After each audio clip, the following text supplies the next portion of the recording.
il y a certains secrets qui méritent d'être creusés.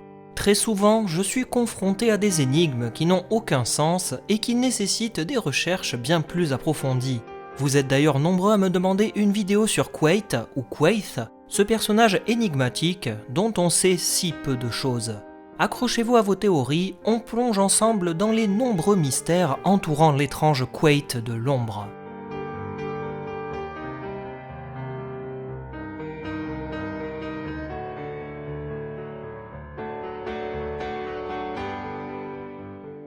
Apparu très peu de temps à l'écran dans la saison 2 de Game of Thrones, Quaid est ce que l'on pourrait qualifier d'énigme.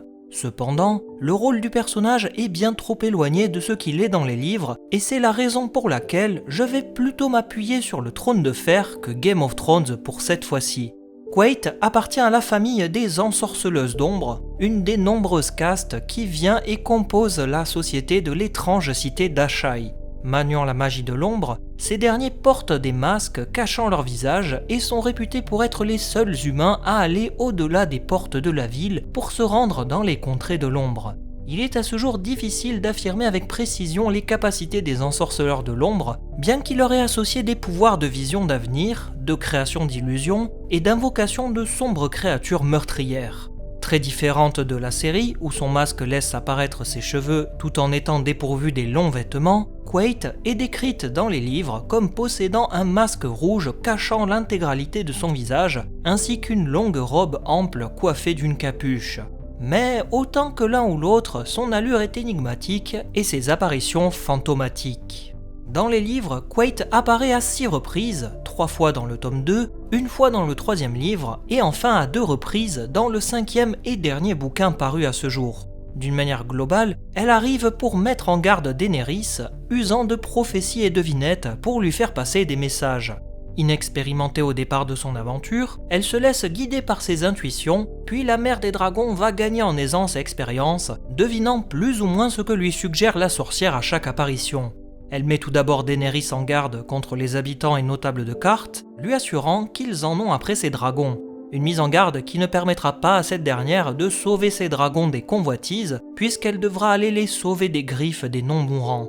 Plus tard, Quaid surprendra Daenerys dans un marché de la ville en lui demandant si elle est vraiment la mère des dragons, chose qu'elle ne comprendra pas dans l'immédiat. La sorcière renouvellera son avertissement en déclarant qu'elle doit au plus vite quitter la ville et que pour cela, il lui faudra, je cite, « Pour vous rendre au nord, partez vers le sud. Pour gagner l'ouest, partez à l'est. Pour aller de l'avant, retournez en arrière. Et pour atteindre la lumière, passez sous l'ombre. » Ce à quoi Daenerys en déduit qu'elle doit se rendre à Ashai. Elle interroge Quaid sur ce qu'elle doit y trouver là-bas et la réponse est claire, la vérité.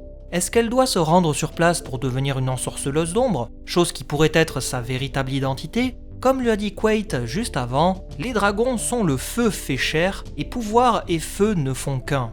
Rappelez-vous ce que je vous ai dit à propos des pouvoirs de ces sorciers, ils peuvent voir l'avenir. Et si Quaid avait vu l'avenir de Daenerys et qu'elle lui dictait tout simplement le chemin à suivre pour survivre, pour aller au nord, aller au sud, et enfin pour aller à l'ouest, cheminer à l'est. Cela veut dire qu'elle doit se rendre au sud-est si elle veut pouvoir gagner le nord-ouest.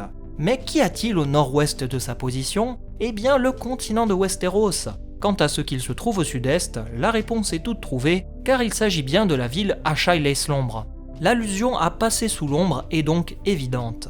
Daenerys a visé juste en devinant qu'elle devait se rendre là-bas. Quaid parviendra à retrouver la trace de Dany sur son bateau stationné dans le port d'Astapor. Apparaissant de nulle part directement dans la cabine de la mère des dragons, la sorcière lui renouvellera son avertissement en lui redonnant les différentes directions à suivre.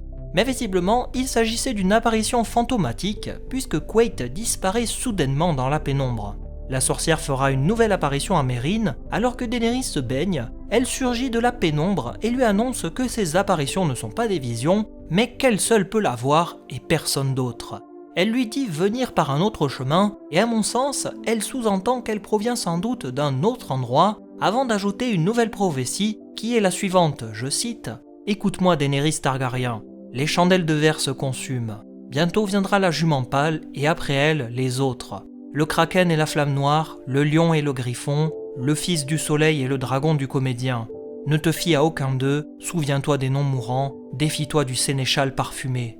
Ça fait pas mal de personnes à éviter, reprenons donc toutes les allusions une par une. Les chandelles de verre sont des chandelles composées de verre dragon utilisées sur Essos, notamment dans les anciennes colonies de Valyria. Cela pourrait indiquer que la lumière va bientôt disparaître et que le temps est compté avant le retour des marcheurs blancs. La jument pâle est le nom donné à une maladie qui se répand progressivement dans les cités d'Essos, figure là aussi du temps qui court et de la menace qui pèse sur la reine de Mérine. Le kraken et la flamme noire sont des références à Victarion Greyjoy, dont l'emblème est un kraken, tandis que la flamme noire n'est autre que le prêtre Mokoro qui vénère le dieu R'hllor. Elle doit se méfier de ses potentiels alliés qui ne sont pas très loin de sa position actuelle. Le lion et le griffon sont deux allusions à Tyrion Lannister et Jon Connington, dont les emblèmes familiaux sont un lion et un griffon, là aussi deux alliés potentiels à la fidélité douteuse. Le fils du soleil et le dragon du comédien sont bien plus sujets à débat. Le fils du soleil peut renvoyer directement à Quentyn Martell, qui a été chargé par son père Doran Martell de rencontrer Daenerys, mais il peut aussi renvoyer au prince Aegon Targaryen, le fils de Rhaegar et Elia Martell, d'où le soleil, et qui est prétendument toujours en vie. Deux personnages qui pourraient détourner Dany de sa véritable quête. Quant au dragon du comédien, je veux d'abord faire une parenthèse sur la signification de la traduction. En effet, le mot anglais se réfère plutôt à un dragon mime, ce qui semble indiquer qu'on est face à un personnage qui mime le dragon ou imite le dragon. Certes, un comédien est un artiste qui doit mimer un rôle en quelque sorte, mais je voulais faire cet aparté sur la traduction pour que vous puissiez bien saisir la nuance. Le dragon comédien pourrait être autant le prince Aegon, le fameux fils présumé d'Elia et Rhaegar qui serait en réalité un dragon noir feu noir, déguisé en dragon rouge Targaryen. Ou bien cela pourrait être Jon Snow, dont l'identité des parents n'est pas encore définie dans les livres, et qui serait un dragon jouant le rôle d'un loup, mais sans le savoir. Enfin, la dernière énigme parle du sénéchal parfumé, et Daenerys pense qu'il s'agit de Reznac. Cependant, il pourrait plutôt s'agir de Varys. Chaque apparition du personnage est l'occasion de faire une allusion à ses parfums, d'autant que son rôle dans la prise de pouvoir d'Aegon dans le dernier chapitre du livre 5 est évidente. Varys était dans le camp de Daenerys et Viserys au départ, mais il semble qu'il ait bien caché son jeu. Un peu plus tard, alors qu'elle erre dans les contrées verdoyantes après s'être enfuie sur le dos de Drogon, elle se perd en hallucinations et rêveries et entend à nouveau la voix de Quaithe dans les airs. La sorcière lui rappelle à nouveau l'endroit où elle doit aller avec son énigme sur les diverses directions à suivre. Maintenant que nous avons plus ou moins essayé de déblayer tout ça, que peut-on dire sur le rôle et la véritable identité de Quaithe ? Pour moi, elle est une entité protectrice qui sait beaucoup de choses. Je vous renvoie à ce que je vous disais au départ, comme quoi elle est capable de lire l'avenir. A-t-elle entrevu le destin funeste de la Reine des Dragons et cherche-t-elle à la préserver des mauvais choix à venir ? Ou bien est-ce que Quaithe ne serait-elle pas quelqu'un d'autre ? Une théorie très populaire, je vous l'accorde, voudrait qu'il s'agisse en réalité d'une Daenerys du futur.